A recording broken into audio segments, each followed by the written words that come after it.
कि जिंदगी भर राम ना ही जपे और अब अंतिम में समय आ गया तो राम जप लो। यह मानव जीवन की अपूर्णता है, एक संकीर्ण सोच है, एक चालाकी है, एक चतुराई है, एक छल है, एक छद्म है। मनुष्य जीवन बहुत, हमारा ऋषि कहता है पहुंचा हुआ कि मन बहुत हरामी है, मन बहुत हरामी है। यह ईमानदार नहीं होता क्योंकि इसकी दृष्टि देह में होती है।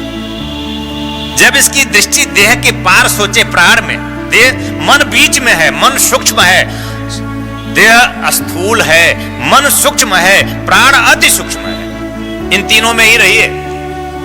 हम किसी मंदिर में नहीं चलते, हम किसी मस्जिद में नहीं जाते। बड़ी लड़ाइयां हैं मंदिर में, मस्जिद में, गिरजाघर में।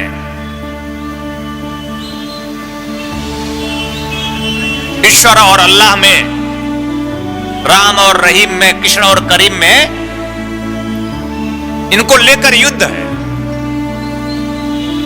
ईश्वर तो प्रेम था, ईश्वर तो प्राण था, ईश्वर तो आत्मा थी, ईश्वर तो ईश्वर परमात्मा है। ध्यान से सुनना, ईश्वर क्या है? देह नहीं है, यह देह ईश्वर से है। अगर ये दिव्यता धारण करे, मन ऐसा चाहे कि हम प्राणगत हो जाएं, तो यह देह दिव्य बन जाए। ईश्वर तो प्रेम था, ईश्वर तो प्राण था, ईश्वर तो आत्मा थी, ईश्वर तो ईश्वर परमात्मा है। ध्यान से सुनना, ईश्वर क्या है? देह नहीं है, यह देह ईश्वर से है। अगर ये दिव्यता धारण करे, मन ऐसा चाहे कि हम प्राणगत हो जाएं, तो यह देह दिव्य बन जाए। जबकि यद्यपि मल मूत्र भरा है, विष्ठा भरा है, लार थूक, कुछ भी इसमें ग्रहणीय नहीं है, अपना ही कुछ अच्छा नहीं लगेगा। ऊपर से प्रभु ने बड़ा सुंदर आवरण बना दिया है, और उसी आवरण में तुम अपने आप को भुला दिए हो। मैं आया हूं फिर तुम्हारे द्वार, कि तुम याद करो कि तुम वो नहीं मुखौटा, तुम कोई और हो, इसकी खोज धर्म है। तुम कोई और हो, तुम कौन हो, इसकी खोज धर्म है। जिन्होंने संदेश दिया इस पूरी मानवता को, पूरे विश्व में एक ही संदेश, प्रेम है जीवन, आज हम उन्हीं को लेकर लड़ते हैं। हम जागते नहीं, हम होश में होते नहीं, तो हम युद्ध करते हैं। बहुत भयावह स्थितियां हैं आने वाले समय में। आप जाग सके तो जाग सके, अन्यथा आप भी उसी काल कौलित हो जाएंगे जैसे सब होंगे काल कौलित। आप जगे तो आपकी जिंदगी में सवेरा हो जाएगा कि काल भी आपका कुछ कर नहीं सकेगा। लेकिन अगर आप ना जगे, मनुष्य होकर भी ना जगे, कि आप तन की मन स्थितियों से पार ना हुए, देहगत स्थितियों से पार ना हुए, मनगत स्थितियों से भी पार छलांग लगाकर प्राण में प्रवेश ना किए, तो आप काल कौलित होंगे। आने वाला समय बहुत ही भयावह है, हिंसात्मक है। ज्वलंतता के साथ यानी हिंसात्मक प्रवृत्ति लिए हुए यह मनुष्य अपने आप में, हर एक मनुष्य लड़ रहा है। हर एक मनुष्य पागल हो चुका है, क्योंकि ऐसा कोई चिंतन करने वाला, कोई ऐसा चिंतन देने वाला, कोई सत्य की तरफ ही उन्मुख करने वाला कोई उसके जीवन में गुरु नहीं है। हमारे सदशास्त्र में हमारे ऋषि ने कहा है कि अभिवादन करो उसका। वह कौन है? बोले बुजुर्ग है। नित्य वृद्धोपि सोई सेवी न वृद्धोपि। वृद्ध कौन है? बोले जो देह में नहीं है, देह में रहते हुए देह से पार है। यानी हम जवानी में सिर्फ देह सोचे तो बुढ़ा गए तो सिर्फ, जवानी में सिर्फ काम सोचे तो बुढ़ा गए तो सिर्फ राम सोचे, कि नहीं? हाथ पैर कांप रहा है, बोले अब राम राम जप लो। जब अपना हाथ खुद काम नहीं देता तो राम क्यों काम देगा? मानव जीवन की व्यवस्था कि जिंदगी भर राम ना ही जपे और अब अंतिम में समय आ गया तो राम जप लो, यह मानव जीवन की अपूर्णता है, एक संकीर्ण सोच है, एक चालाकी है, एक चतुराई है, एक छल है, एक छद्म है। मनुष्य जीवन बहुत, हमारा ऋषि कहता है पहुंचा हुआ कि मन बहुत हरामी है, मन बहुत हरामी है। यह ईमानदार नहीं होता क्योंकि इसकी दृष्टि देह में होती है। जब इसकी दृष्टि देह के पार सोचे प्राण में, देह मन बीच में है, मन सूक्ष्म है, देह स्थूल है, मन सूक्ष्म है, प्राण अति सूक्ष्म है, इन तीनों में ही रहिए। हम किसी मंदिर में नहीं चलते, हम किसी मस्जिद में नहीं जाते, बड़ी लड़ाइयां हैं मंदिर में, मस्जिद में, गिरजाघर में। ईश्वर और अल्लाह में, राम और रहीम में, कृष्ण और करीम में, इनको लेकर युद्ध है। ईश्वर तो प्रेम था, ईश्वर तो प्राण था, ईश्वर तो आत्मा थी, ईश्वर तो ईश्वर परमात्मा है। ध्यान से सुनना, ईश्वर क्या है? देह नहीं है, यह देह ईश्वर से है। अगर यह दिव्यता धारण करे, मन ऐसा चाहे कि हम प्राणगत हो जाएं, तो यह देह दिव्य बन जाए। जबकि यद्यपि मल मूत्र भरा है, विष्ठा भरा है, लार थूक, कुछ भी इसमें ग्रहणीय नहीं है, अपना ही कुछ अच्छा नहीं लगेगा। ऊपर से प्रभु ने बड़ा सुंदर आवरण बना दिया है और उसी आवरण में तुम अपने आप को भुला दिए हो।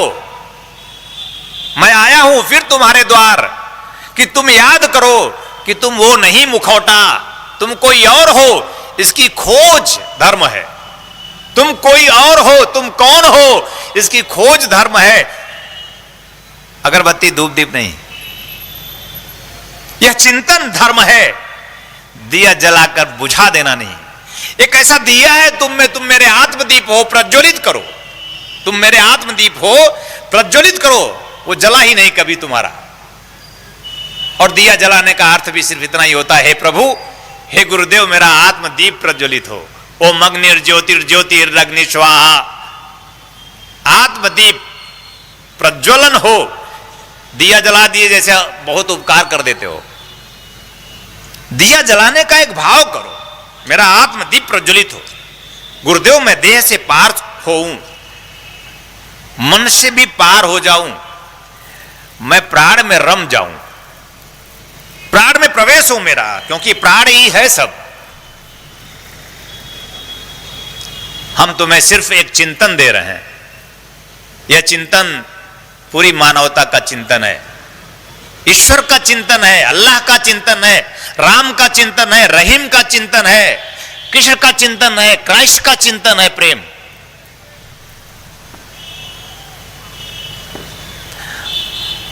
और इन्हीं के नाम पर हम लड़ते हैं। जीवन का सबसे बड़ा दुर्भाग्य, जिन्होंने संदेश दिया इस पूरी मानवता को, पूरे विश्व में एक ही संदेश, प्रेम है जीवन, आज हम उन्हीं को लेकर लड़ते हैं। हम जागते नहीं, हम होश में होते नहीं, तो हम युद्ध करते हैं। बहुत भयावह स्थितियां हैं आने वाले समय में। आप जाग सके तो जाग सके, अन्यथा आप भी उसी काल कौलित हो जाएंगे जैसे सब होंगे काल कौलित। आप जगे तो आपकी जिंदगी में सवेरा हो जाएगा कि काल भी आपका कुछ कर नहीं सकेगा। लेकिन अगर आप ना जगे, मनुष्य होकर भी ना जगे, कि आप तन की मन स्थितियों से पार ना हुए, देहगत स्थितियों से पार ना हुए, मनगत स्थितियों से भी पार छलांग लगाकर प्राण में प्रवेश ना किए, तो आप काल कौलित होंगे। आने वाला समय बहुत ही भयावह है, हिंसात्मक है, ज्वलंतता के साथ यानी हिंसात्मक प्रवृत्ति लिए हुए यह मनुष्य अपने आप में हर एक मनुष्य लड़ रहा है।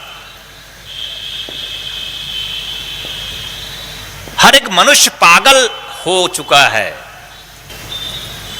क्योंकि ऐसा कोई चिंतन करने वाला, कोई ऐसा चिंतन देने वाला, कोई सत्य की तरफ ही उन्मुख करने वाला कोई उसके जीवन में गुरु नहीं है, और अगर है तो भी नहीं किया है। मेरा दुकान चले, मेरा मकान बने, मेरी गाड़ी हो जाए, मेरे काम बन जाए,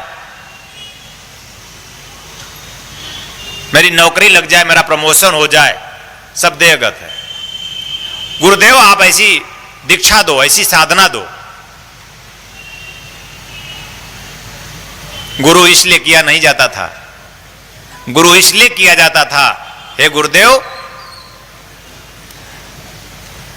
शांति दो। यह सब कुछ जो प्राप्त है उसमें मैं सुखी हो जाऊं, यह सब कुछ जो है उसमें मैं आनंदित रहूं, और ना भी रहे तो भी मैं आनंदित रहूं। यह दीक्षा का अर्थ है। स्थितियां चाहे जो हो गुरुदेव, हमारे जीवन में परिस्थितियां चाहे जो, लेकिन मैं सुखी रहूं, मेरा मन न खराब हो, मेरा मन पवित्र रहे, पावन रहे, प्रेम में रहे। वह मन नहीं जो प्रेम में नहीं, वह मन नहीं जो दिव्य नहीं, वह मन नहीं जो पवित्र नहीं। और मन की पवित्रता, मन की दिव्यता प्रेम में ही है। प्रेम प्राण से है। प्रेम किससे है? प्राण से। हमारा यह चिंतन कि मैं प्राणगत हो जाऊं, क्यों प्राणगत हो जाऊं? हमारा यह चिंतन क्यों बने कि मैं प्राणगत हो जाऊं? क्योंकि प्राण के बिना हम रोएंगे एक दिन, क्योंकि प्राण ही है कि हम हैं। हम मतलब मैं और तुम। प्राण ना होता तो ना मैं होता, ना तुम होते। प्राण ना होता तो ना पति ना पत्नी, प्राण ना होता तो न पुत्र न पुत्री। महत्वपूर्ण प्राण है, पति पत्नी नहीं है। और तुम्हारा चिंतन सिर्फ पति पत्नी होता है, पुत्र पुत्री होता है। और मैं कहता हूं छोड़ो ऐसे चिंतन को। तुम्हारा प्रेम सिर्फ पति पत्नी होता है, पुत्र पुत्री होता है, और तुम रोते हो। मैं कहता हूं छोड़ो ऐसे चिंतन को, प्राण में उतर जाओ, सब स्वस्थ हो जाएंगे, सब सुखी हो जाएंगे। और नहीं होंगे भी तो भी तुम्हारा क्या बिगड़ जाएगा? तुम्हारा बन जाएगा। प्राण में उतरना जरूरी है, इसलिए तुम्हारा जीवन तुम्हें प्राप्त हुआ है।